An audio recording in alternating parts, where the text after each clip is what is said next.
ဒေါအောင်ဆန်းစုကြည်နဲ့ဦးဝင်းမြင့်ကိုလွှတ်ပေးရေးဟာ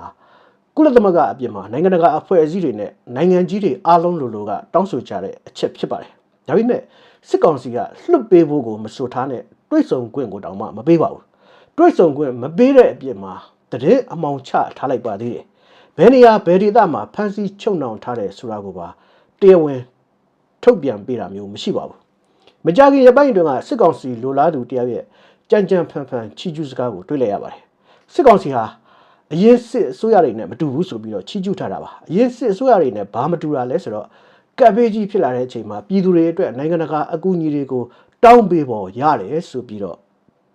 ချီကျူးပြောဆိုထားတာပါ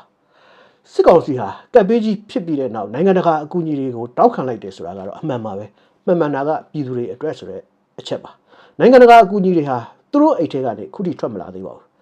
ပြန်လည်တည်ဆောက်ရေးအတွက်မိသားစုတစုကို10 သိန်းပေးမယ်လို့ပြောနေပေမဲ့ပြည်သူလူထုအများရဲ့မကြေမနက်ဆက်ဆိုတာတွေကြောင့်အခုခါမှာအတန်တိတ်နေပါတယ်နိုင်ငံတကာအကူအညီတွေကိုအလွဲသုံးစားလုပ်တဲ့အတွက်ဝေဖန်နေကြချိန်မှာအကူအညီတောင်းဖို့ရတာကိုကြံ့ကြံ့ဖန်ဖန်ချီးကျူးထားတာပါစစ်ကောင်စီဟာအရင်စစ်အစိုးရတွေနဲ့နည်းနည်းကွာတာလေးတွေရှိပါတယ်ဥပမာအဖြစ်ပို့ပြီးတော့ကောင်းပါလားဘလို့ဆွေးနွေးမှုမျိုးကိုမှဟန်ဆောင်ပန်ဆောင်တောင်းလုံမပြနိုင်တော့အောင်ခေါင်းမာတာမျိုးပါအပြည့်ရမပေးနိုင်ဘူးလို့ဗိုလ်ချုပ်မင်းအောင်လှိုင်ကဧပြီလ1 ရက်နေ့မှာအလွန်ခေါင်းမာစွာနဲ့ထုတ်ပြောလိုက်ပါသေးတယ်။ဒါပေမဲ့နောက်တစ်ရက်မှာပဲချက်ချင်းအပြည့်ရတော့မယ်ဆိုပြီးတော့ကြီးညာပြန်ပါလေ။တကယ်လက်တွေမှာကျတော့ဘုံကျဲတိုက်ခိုက်မှုတွေကိုရက်ဆက်အရှိန်အဟုန်တိုးမြင့်ပြီးတော့လှုပ်ဆောင်သွားပါတယ်။အရင်စစ်ဆိုးရတွေနဲ့နောက်ထပ်မတူတာကတော့ရက်ဆက်ကြမ်းကြုတ်တဲ့နေရာမှာအခုစစ်ကောင်စီကအရင်စစ်ဆိုးရအဆက်ထက်တောင်မှပိုနေတဲ့တာနေတဲ့အချက်ပါ။အိမ်တွေကိုမီးရှို့တာအစုလိုက်အပြုံလိုက်တပ်ဖြတ်တာတွေဟာ